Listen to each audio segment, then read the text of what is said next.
Hello everyone, কেমন আছো তোমরা সবাই? আর এই দেখো, এটা দেখো মায়াপুরে আমরা এবারে তারাপীঠে রথ দেখলাম না, আমরা মায়াপুরে রথ দেখছি এইবারে। আর তোমাদের বিটাই রেডি মায়াপুর যাওয়ার জন্যে। আমাদের হঠাৎ করেই প্ল্যান হয়েছিল যে আমরা মায়াপুর যাব, মানে হঠাৎ করেই। আর এই যে সকালবেলাতে আমরা রেডি হয়ে টোটোর জন্য দাঁড়িয়ে আছি যে টোটো ধরবো, তারপরে স্টেশনে যাব। আর এই যে আমরা টোটো পেয়ে গেলাম। আর তোমাদের বিটায় দেখো, ও বেশ ভালোই মজাতে যাচ্ছে। আর আমরা এদিকে স্টেশনে চলে এলাম। আমরা ট্রেনটা এবারে ধরলাম, আমাদের বাড়ি থেকে গেছিলাম, মানে তারাপীঠ থেকে যাইনি, লাভপুর থেকে গেছিলাম।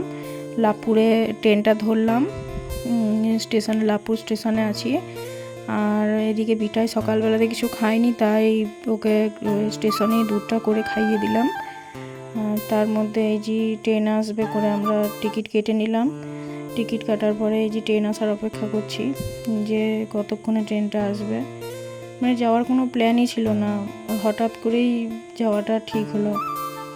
আর এই যে এমনি ট্রেন চলে এলো। আর আমরা এদিকে ট্রেনটা খানিকক্ষণই দাঁড়িয়েছিল, তার মধ্যে ভিডিওটা করে নিলাম। আর ট্রেনে উঠে গেলাম। উঠে যাওয়ার পরে তোমাদের এই কাটোয়াতে এলাম।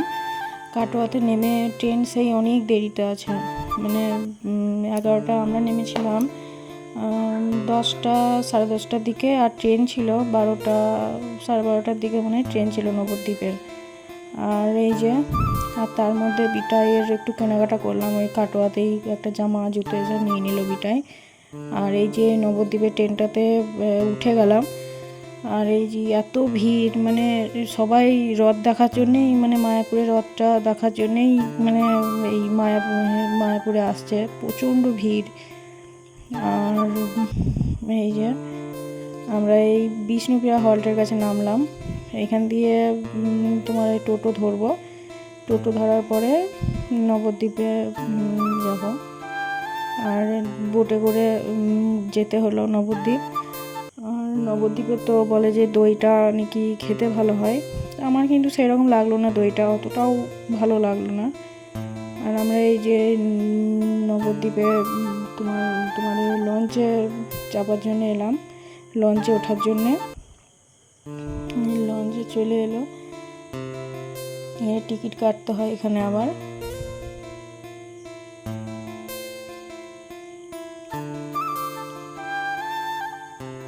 যে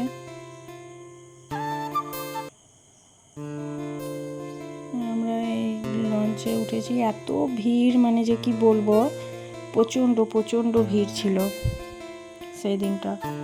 আর তোমরা দেখতেই পাচ্ছ ইস্কন মন্দিরটা এখান থেকে।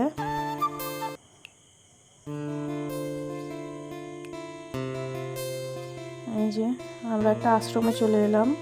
আশ্রমে আমরা এমনি রুম খুঁজছিলাম, তা আশ্রমের রুমটা ভালোই ছিল মোটামুটি, কিন্তু আমরা 4 জনা ছিলাম যেহেতু, এখানে এসি ছিল না, তাই এখানে অতটা পছন্দ হলো না রুমটা। কিন্তু আশ্রমটা খুব সুন্দর, বেশ শান্ত ছিল, ওই জন্য ভালো লাগলো। আর এখানে মন্দিরগুলো খুব সুন্দর, তারাপীঠের মতনই দেখছি মন্দিরগুলো এখানে। রথের ভিডিওটা আসছে নেক্সট ব্লগে।